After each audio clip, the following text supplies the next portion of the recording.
I'm betting all Sakura and Sasuke shipper fans are probably squealing right now sitting in their chair because of that final panel where you get to see Sasuke holding Sakura, which was a very good moment. I like it. Now, I want to talk about this chapter in different things. We find out a couple of different variety of things in this chapter, but there's one thing I do want to point out.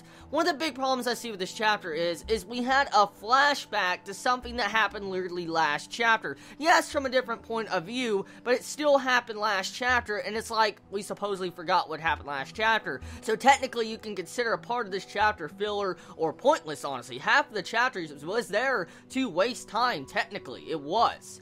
But besides that, we find out Sasuke can actually instantly teleport between different objects in a certain radius, and that explains how he was able to go so fast when he was fighting Madara a couple chapters back. And so I like this little bit of a reveal, but there's one thing that itched in my mind when I saw him teleport the jacket of Sakura's into the other dimension in the desert, and he teleported in its place.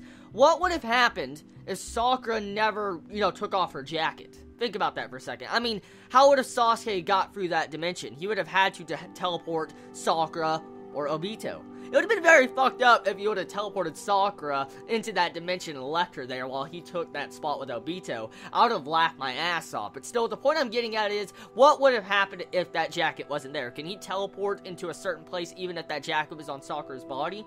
We don't really know at the moment, but the point I'm getting at is if that wasn't there, I wonder what Sasuke would have really done. Now, the chapter overall, I guess it was progression. It did have progression. It was rather slow, and I feel like it did get the goal it set out to do in this chapter. They saved Sasuke. And also, at the end of this chapter, you can pretty much realize that at this point in the fight, Sakura is doing a lot more than Naruto, technically, in this fight. So, that's pretty funny if you think about that. So, really, I will have to say, the chapter, it was okay. It was average. Not the best thing I've ever seen. But it wasn't as bad as these past couple weeks, so I can give this chapter that. So anyways, everybody, tell me your thoughts on this chapter of Naruto. Did you enjoy it? Did you hate it? What was your favorite moments about it? I love all of you so much. You have a wonderful day or night wherever you live. Chibi out.